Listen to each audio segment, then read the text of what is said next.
Welcome, customers, to the grand opening of the spiritual supermarket.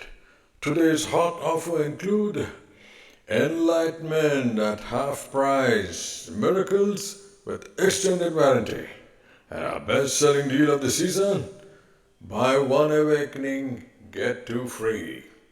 Conditions apply. Karma is non-refundable. On aisle 1, instant meditation. Results guaranteed in 21 days or your ego back in full. On aisle 2, premium mantras imported directly from the Himalayas. Now in 3 attractive flavors. On aisle 3, luxury salvation packages, basic, gold, and VIP heaven access. No effort required, no inner work needed. Just swipe your card and ascend. And if enlightenment doesn't work for you, don't you worry. We also offer spiritual refunds in the next lifetime. So what are you waiting for? Come on in and shop till you drop. Maybe I got a little carried away by technology. But the truth is, spirituality has become a commodity that can be bought at a price. Behind the glowing promises made by gurus and sadgurus, godmen and preachers, with the celebrity status, the glitter and the glamour, high society lifestyles and political affiliations, with followers right across the globe, lies a disturbing fact. Somewhere along the way, we stopped seeking truth and we started shopping for it. Spirituality has become a product on a shelf, neatly packed, beautifully branded, easy to consume. You can pick a guru that aligns with your belief system. You can follow an evangelist who promises to save your soul. You can pledge allegiance to a preacher who promises you heaven where water flows like wine. Or you can sign up for a weekend awakening retreat where you can indulge in bodily pleasures without guilt. Easy street, isn't it? And you can tell everybody that you're a mystic, a spiritual being, an evolved soul. And the only person you're fooling is yourself. You know, every successful guru begins like a brand launch. He works out the strategy, decides on the product, devises the campaign across all media, and tests out the market. Once his brand, which is the guru himself, with his flowing beard and headgear, his pitch, his promise of happiness and peace, once he finds an audience, he is set for life. It helps if he can make his bullshit sound profound and pepper it with references to a mystical backstory. I was chosen at birth. I had a dream where God spoke to me and told me to save the sinners. I lived in the Himalayas. I received a secret knowledge from a hidden master. I died and came back awakened, and so on and so forth. It works every time. Next comes marketing. Social media, reels, testimonials, before and after, disciples. A bit of controversy is thrown in to sweeten the pot. Then comes authority. They're invited onto big stages. Celebrities sit at their feet. Influencers amplify the myth. And people in power, the shakers and movers, latch on because the believers are easy to be manipulated. Soon, their word becomes law, questioning becomes sin, doubt becomes negative energy, the vibe is bad, they say. At this stage, the product is perfect. And what is the product? Enlightenment, nothing less. The model is simple: create fear, sell the cure, build dependence, expand the empire. Sin, karma, hell, evil eye, curses.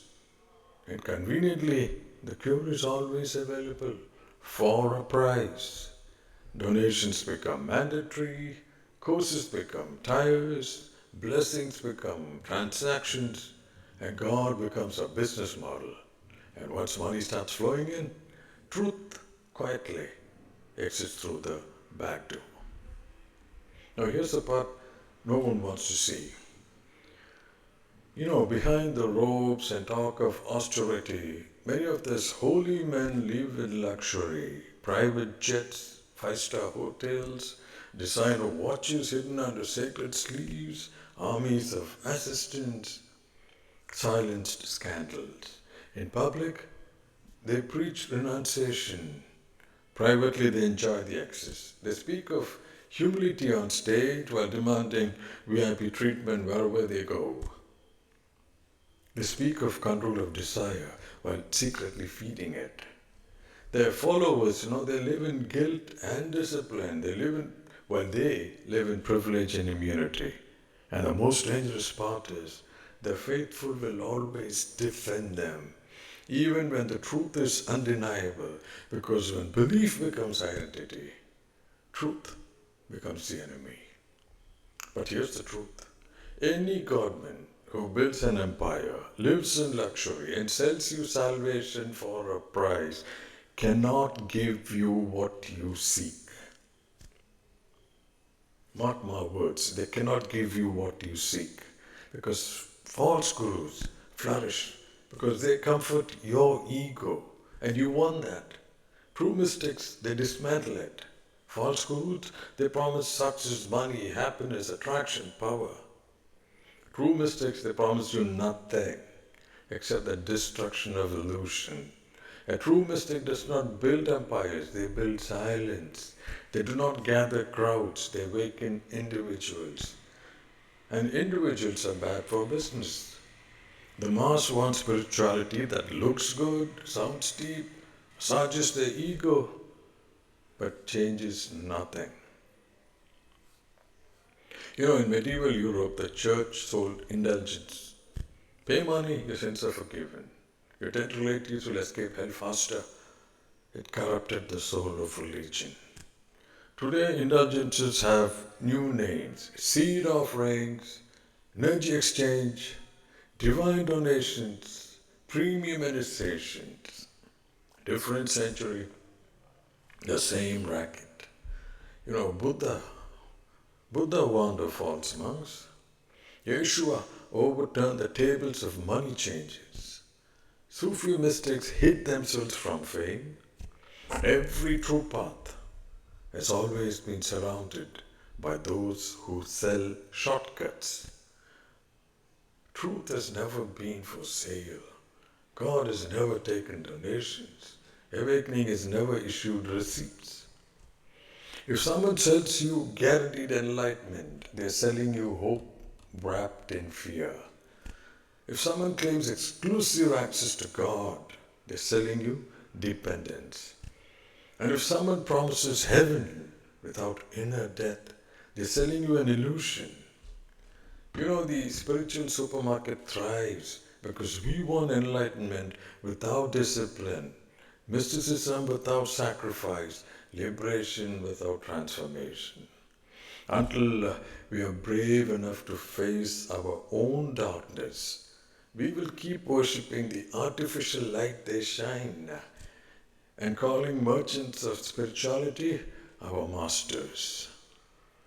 Stay away from the smiling conmen who drape themselves in divinity and call it service.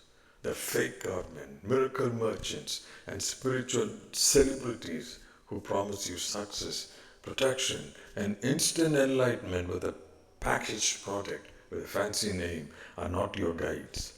They are predators. They sell certainty to the fearful, hope to the desperate, and holiness to the hollow, while quietly building their own empires.